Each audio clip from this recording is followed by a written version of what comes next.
Shalom Bapak Ibu, Saudara-saudari sekalian.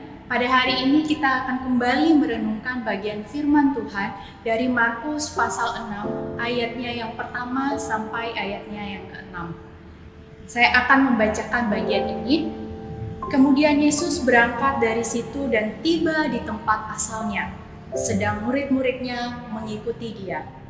Pada hari Sabat ia mulai mengajar di rumah ibadat, dan jemaat yang besar takjub ketika mendengar dia, dan mereka berkata, "Dari mana diperolehnya semuanya itu? Hikmat apa pulakah yang diberikan kepadanya? Dan mukjizat-mukjizat yang demikian, bagaimanakah dapat diadakan oleh tangannya? Bukankah ia ini tukang kayu, anak Maria, saudara Yakobus, Yoses, Yudas, dan Simon? Dan bukankah saudara-saudaranya yang perempuan ada bersama kita?" Lalu mereka kecewa dan menolak dia. Maka Yesus berkata kepada mereka, "Seorang nabi dihormati di mana-mana, kecuali di tempat asalnya sendiri, di antara kaum keluarganya dan di rumahnya. Ia tidak dapat mengadakan satu mukjizat pun di sana, kecuali menyembuhkan beberapa orang sakit dengan meletakkan tangannya atas mereka." Ia merasa heran atas ketidakpercayaan mereka. Lalu Yesus berjalan keliling dari desa ke desa sambil mengajar. Bapak, Ibu, Saudara-saudari sekalian, ini salah satu kisah yang ironis di dalam Injil. Karena kenapa?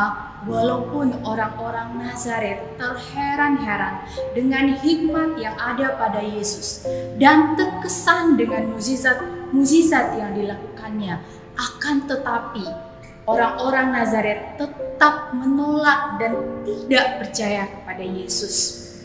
Mereka menolak Yesus bukan karena tidak melihat kuasa yang besar yang ada padanya, tetapi karena mereka fokus pada apa yang mereka sudah tahu sebelumnya tentang Yesus.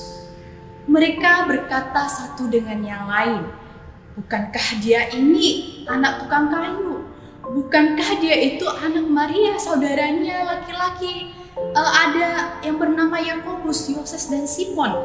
Atau saudara perempuannya, dia ada bersama-sama dengan kita di tempat ini?" Akhirnya apa yang terjadi, Bapak Ibu? Mereka menjadi kecewa dan menolak dia. Menjadi penghalang buat mereka untuk percaya karena mereka sudah merasa tahu dan kenal siapa itu Yesus. Terbukti dalam bagian akhir dari perikop ini, kita melihat respon daripada Tuhan Yesus. Di sana dicatat bahwa Yesus heran atas ketidakpercayaan mereka. Saudaraku, firman ini, kisah ini tertuju kepada kita hari ini. Kisah ini merupakan sebuah koreksi yang keras dan tajam yang harusnya mengorek sampai kedalaman hati kita. Karena jangan-jangan pihak yang menolak Tuhan Yesus bukan hanya orang Nazaret. Mungkinkah kita juga orang Nazaret zaman now? Saudara, bukankah kita sering kali menutup diri terhadap kebenaran karena kita merasa udah tahu semuanya? Kita menjadi skeptis bukan karena tidak pernah melihat dan bukan karena tidak pernah mengetahui tentang Yesus. Justru karena kita udah merasa penuh dan tahu tentang Yesus. Padahal belum tentu yang kita tahu itu udah sungguh-sungguh utuh, Bapak Ibu. Jangan-jangan pengenalan kita, pengenalan dari sudut pandang duniawi saja. Seperti orang-orang Nazaret itu. Mereka taunya dia anak tukang kayu. Mereka taunya dia anak Maria, saudara ini dan saudara itu. Bapak Ibu, setiap hari kita bersaat teduh bukan? Bahkan mungkin kita rajin membacakan kitab Injil. Kita tahu tentang kehidupan Tuhan Yesus. Ceritanya kita tahu. Bahkan mungkin kita rajin juga mengikuti, mendengarkan renungan singkat ini setiap hari tanpa absen. Itu hal yang baik dan itu tidak salah.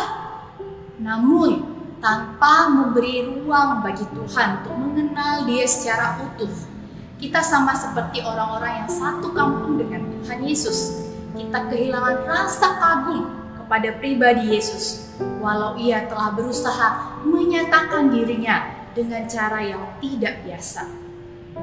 Ada banyak alasan kita menolak Yesus. Mungkin saja karena yang menyampaikan berita itu adalah orang biasa, atau kita udah tahu ceritanya, dan mungkin apa yang disampaikan itu adalah di luar ekspektasi kita, tidak sesuai dengan yang kita harapkan. Tapi intinya Bapak Ibu, ruang untuk Tuhan dalam diri kita sesungguhnya terlalu kecil. Tak jarang kita merasa udah penuh dan tidak mau mengosongkan diri untuk diisi dan didiami oleh Kristus Sang Firman yang hidup itu. Ruang untuk Tuhan dalam diri kita terlalu kecil. Oleh karena itu, kita perlu meminta kepadanya ruang hati yang terbuka lebar untuk mengenal Dia.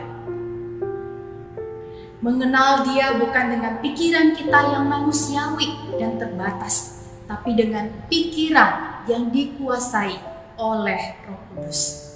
Sehingga setiap konteks dalam kehidupan kita, termasuk ketika kita melakukan pekerjaan kita, ibu-ibu yang memasak, kita bersaat teduh, kita melayani Tuhan, kita melakukan segala sesuatu, kita sungguh menikmati relasi dengan Dia, mengalami kehadiran Tuhan itu secara pribadi, dan tentunya kita belajar untuk mempercayakan hidup kita kepadanya. Amin. Tuhan memberkati kita semua.